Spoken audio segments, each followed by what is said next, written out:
2023 जब तुर्की से वो एग्रीमेंट 100 साल ख़त्म हो जाएगा और तुर्की दोबारा अपने उस वापस असल की तरफ जा पाएगा, जब खिलाफत का नाम लिया जा सकेगा, जब सल्तनत उस्मानिया की दोबारा बुनियाद रखने के काबिल होने शुरू हो चुका होगा, तो अंग्रेज़ों के कुत्ते नहलाने वाले जो हर मुल्क में मौजूद हैं, चाहे अरब हो चाहे अजम हो, वो लोग जिनकी तलवारें औरत और शराब पे आके बिक चुकी हैं और जंग आलूद हो चुकी हैं, अब कश्मीर बर्मा फ़लस्तीन के लिए नहीं उठती, वो गलीज़ लोग आज ये नहीं चाहते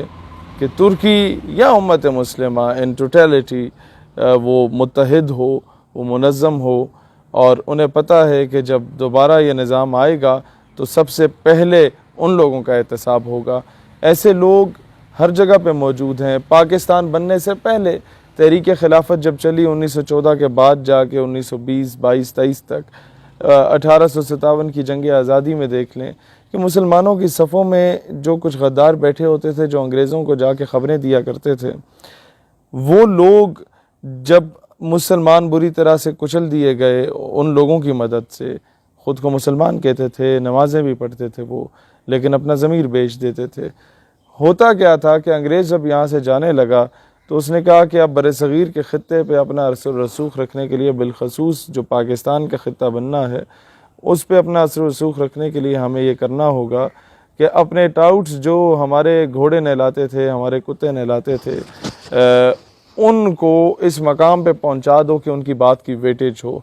अब आप ये देखते हैं कि गरीब आदमी कितना ही इंटेलेक्चुअल क्यों ना हो, उसकी बात की वेटेज नहीं होती। एक बंदा पराडो से उतर के अगर कोई बकवास भी करे तो कौम बोलेगी वाह वाह क्या खूबसूरत बात फरमाई है किबला आपने। तो इसी तरीके से उन्होंने कहा कि आप घोड़े पे बैठें, और सुबह का सूरज तुलू हुआ और उन्होंने कहा घोड़े को दौड़ाएं। घोड़ा दौड़ता था, मगरिब तक वो घोड़ा जितने भी गाँव का सफ़र तय करता था, 40 हो गए, 50 हो गए, 80 गाँव हो गए, वहाँ जाके सूरज जब ग़ुरूब होता था वहाँ घोड़े को रोका जाता, उस बंदे के सर पे दस्तार पहनाई जाती और कहा जाता जितना रकबा तुमने तय किया तुम्हें सब के नवाब हो गए। और इस तरीके से अंग्रेज़ों के कुत्ते नहलाने वाले, उनके हुक्के भरने वाले, उनकी मैम साहब के आगे पगड़ियाँ पहन के, बारिश हो के, दाढ़ी रखने के बावजूद झुक के उनकी तरफ नज़र उठा के ना देखने वाले और चाय पेश करने वाले, उन लोगों को ये अपना ग़ुलाम बनाया गया और बाद में हमारे मुल्क पे मुसल्लत कर दिया गया। अब ये चंद ख़ानदान हैं, बहुत भी हो गया तो 150 से 200, उससे ज़्यादा कर दो तो 250 से 300 ख़ानदान हैं जो आपको हर पॉलिटिकल पार्टी में मिलेंगे, जो आपको हर 5 साल के बाद इनके किबले का रुख एक जगह से दूसरी जगह तब्दील होता है। और इसी तरीके से हमारा अवाम का रुख एक नवाब से दूसरे नवाब तक तब्दील होता है। हमारे पास कोई तीसरा ऑप्शन नहीं होता, क्योंकि एक आम आदमी के पास वसाइल नहीं होते। फिर यही नवाब वडेरे थे जिनके बच्चे या जिनकी लॉबीज़ ब्यूरोक्रेसी में या बाकी जगहों पे बहुत ज़्यादा स्ट्रॉन्ग हो गई, और यही वो लोग हैं जिनका उठना बैठना औरत और शराब की महाफिल में बहुत ज़्यादा होता है। और जो दोस्तियाँ इनकी वो शराब की महाफिल में आपस में बनती हैं, सारे एक दूसरे के राजदान होते हैं, तो वो सारे एक दूसरे के मुश्किल में काम भी आते हैं। इन्हें पता होता है कि आज मैंने हराम तोपी की है और आज मैं कानून की गिरफ्त में आ रहा हूँ, तो जिसके पास भी जाते हैं अगला बंदा मदद करता है, क्योंकि वो भी कल को यह हराम तोपी कर सकता है और वो भी कानून की गिरफ्त में आ सकता है। ऐसे लोग जब तक हमारे ऊपर मुसल्लत रहेंगे, नॉट ओनली पाकिस्तानी, पूरी उम्मत मुस्लिम का ये हाल है कि एक काबिल कदर हाकिम वक्त अगर होता है तो उसे उसका अपना ही भतीजा कत्ल कर देता है, शहीद कर देता है, और उस भतीजे को उसे वज़ वो सल्तनत मिल जाती है। ये मेरा इशारा एक मुल्क की तरफ किया। इसके अलावा माजी में अगर देखा जाए तो 1857 की जंग आज़ादी में एक मुजाहिद को मारने के 20 रुपए दिए जाते थे मुसलमानों को, और उसी के साथ साथ अगर आप अंग्रेज़ फ़ौजों के ख़िलाफ़ जिहाद कर रहे हैं और आपकी कोई बंदा मुखबरी करता है और वो आपको शहीद कर देते हैं अंग्रेज़ आके, तो मुखबरी करने वाले को आपके नाम पे जितनी भी जायदाद है वो दे दी जाती थी। इस लालच में ये सारा कुछ होता था। आज भी इसी तरह होता है कि कभी एम एल कांसी को बेच दिया जाता है जो फ़िरका वाराना फसादात को ख़त्म करने की कोशिश करता था। आज भी ऐसा होता है कि आफिया सिद्दीकी को उठा के बेच दिया जाता है जो कि पाकिस्तान को एक इस्लामिक करिकुलम देना चाहती थी। आज भी ऐसा होता है कि असद नामी शख्स को बतौर सफ़ीर भेज दिया जाता है दूसरे मुल्क में, और पीछे से सारी लाइब्रेरी जला के चौधरी ज़फ़रुल्लाह जो कि हरामज़ादा एक कादियानी था उस की जानिब से फॉरेन मिनिस्टर था वो, और आपका पूरा इस्लामिक करिकुलम को ख़त्म कर दिया गया। वो दिन था और आज का दिन है। पाकिस्तान को 72-74 साल हो चुके हैं, पाकिस्तान को एक इस्लामी तालीमी निज़ाम नहीं मिला। पाकिस्तान को घटिया किस्म का ऐसा निसाब मिला कि जिसमें मिस्टर चिप्स कैथरीन के पीछे आधे नॉवल में पागल होता है, फिर उसकी शादी होती है, फिर कैथरीन साहबा मर जाती है, उसके इश्क में मिस्टर चिप्स भी मर जाता है। FAC is basically the turning point of your life, where you have to decide either I should join Pakistan Army, either I should go into the politics, whether I should become an engineer or a medical doctor or a lawyer। वहाँ पर आपको इस तरीके का गलाजत सिखाई जाती कि इस वक्त जब तक हम लोग अपने बच्चों में इश्क़ मुस्तफ़ा सल्लल्लाहु अलैहि वसल्लम और हुब्बुल वतनी की शम्मा फ़रोज़ा करके उन्हें, मैं बल्कि पीरों से भी कहता हूँ कि आप लोगों के पास बड़ा चंदा इकट्ठा होता है, बड़ी बड़ी लैंड क्रूज़र्स हैं आपके सामने, 12-12 गाड़ियाँ आगे पीछे होती हैं, तो बेचारे अनपढ़ लोग जो आके आपको सजदे भी कर लेते हैं, पैर भी चूम लेते हैं, आप बेवज़ू बैठ के बड़ी बड़ी महफिल में जा रहे होते हैं। लिहाजा कोशिश करें जो चंदे आपके बुज़ुर्गों ने हकीकी मायनों में इस्लाम की खिदमत की थी, जिनकी आप पेंशन ले रहे हैं, उन चंदों पे आप अगर एक यूनिवर्सिटी बना लें, साथ ही बच्चों को दर्स निज़ामी भी कराएं, साथ ही उन्हें इंजीनियर, डॉक्टर या आर्मी ऑफिसर या आप उन्हें CSS अप्लाई करा के इदारों में भेजें। जब तक आपका तरबियत याफ्ता बंदा, एक अच्छा आदमी जिसकी तरबियत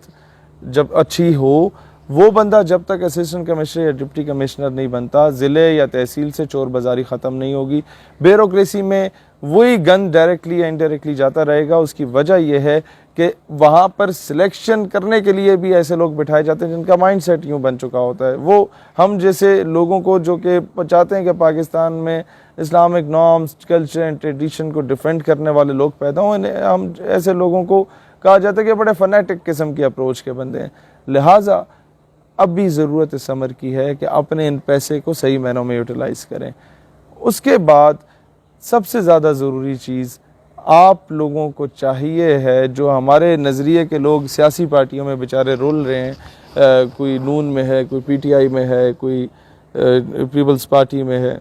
होता क्या है कि बेचारों का नज़रिया तो वही होता है जो हमारा होता है, और पाकिस्तान की भलाई के लिए इन पार्टीज़ को में जाते हैं। अल्टीमेटली ये वो लोग होते हैं जो कि खान मलिक चौधरी का नारा लगाने के लिए इस्तेमाल किए जाते हैं। अल्टीमेटली ये वो लोग होते हैं जो कि आवे आवे जीवे जीवे, ज़िंदा है फलाना ज़िंदा है, इस तरह के नारे लगा के बेचारे जब जेल की जीनत बनते हैं, तो जिस MNA के पीछे ये नारे लगा रहे होते हैं वो MNA इनकी कॉल उठाने को तैयार नहीं होता। ये बच्चे ज़ाया हो जाते हैं, या इनका मुस्तकबिल यही होता है कि दुबई के किसी होटल या रेस्टोरेंट में ये चाय बेच रहे होते हैं या कोई टैक्सी चला रहे होते हैं, क्योंकि इनकी डिग्रियां, इनकी ज़िंदगियां वो सियासतदान ज़ाया कर चुके होते हैं। और सियासतदान हमेशा से आपको टिशू पेपर की तरह यूज़ करके फेंक देते हैं। जिस तरीके से इनके बाप दादा को अंग्रेज़ों ने टिशू पेपर की तरह यूज़ किया, लेकिन फेंका नहीं, उन्हें हम पे मुसल्लत कर दिया। ये अपने चेले चापलूसों को किसी पे मुसल्लत नहीं करना चाहते, क्योंकि ये ख़ुद मुसल्लत है। अंग्रेज़ तो बरसगीर छोड़ के गया था, अब इन्होंने तो इधर ही रहना है। लिहाजा ये रीत, ये रवायत बहुत पुरानी है और हमारी आवाम के पास कोई दूसरा अल्टरनेट होता ही नहीं है। लिहाजा मैं यही कहूँगा कि आप लोग जितने भी हैं वो कोशिश करें कि अपनी, अगर पॉलिटिकल पार्टीज़ में हैं तो अपनी लॉबी स्ट्रॉन्ग करें, ख़ुद सामने आएँ, ख़ुद टिकट लें, सवाल करें। अगर जमहूरियत को ही पसंद करते हैं तो जमहूरी निज़ाम में तो अगर सही जमहूरियत है तो आप सवाल करना आना होना चाहिए आप लोगों को, नंबर 1। नंबर 2, आप लोगों के लिए प्राइम फोकस ये होना चाहिए कि जनाब आपकी पार्टी का सदर अगर कोई उल्टी सीधी हरकत करता है जिससे पाकिस्तान की इंटेग्रिटी को, पाकिस्तान में जो एक नेशनल यूनिटी की बात है उसको नुकसान पहुंच रहा है, या पाकिस्तान को फाइनेंशियली, इकनॉमिकली या रिलीजियस पॉइंट ऑफ व्यू से कोई नुकसान पहुंच रहा है, तो आप अपने पार्टी के सरबराह का गिरबान पकड़ने के काबिल हो, बजाय इसके कि आउट ऑफ नोवेयर उसे डिफेंड करें। आपके लिए इस्लाम और पाकिस्तान पहले ही आपकी पार्टी का वो नामर्द टाइप का हाकिम वक्त पहले। लिहाजा आपको सबसे ज़्यादा जो फोकस करना है वो ये करना है कि पाकिस्तान ने रहना है, पार्टियां आने जाने वाली चीज़ हैं, पाकिस्तान की सालमियत, इसकी इंटेग्रिटी पे कोई बात ना हो, सिस्टम में घुसें, अप्लाई करें, हर जगह पे जाएं, एटलीस्ट CSS की तैयारी में जितने सब्जेक्ट्स आप लोग पढ़ेंगे, आपको एडमिशन ना भी, आप सिलेक्शन ना भी हो, आप इस काबिल हो जाएंगे, आप 5-7 बंदों के दरमियान बैठ के बात करने के काबिल होंगे। लेकिन उससे पहले थोड़ा सा जो बेसिक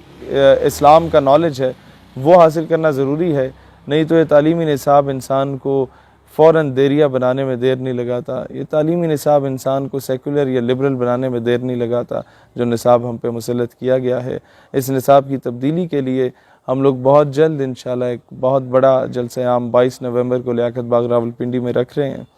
और इंशाल्लाह ताला बहुत कुछ मनवा के उठेंगे। अल्लाह ताला दीन इस्लाम और वतन अज़ीज़ पाकिस्तान का हामी और नासिर हो। पाकिस्तान हमेशा जिंदाबाद।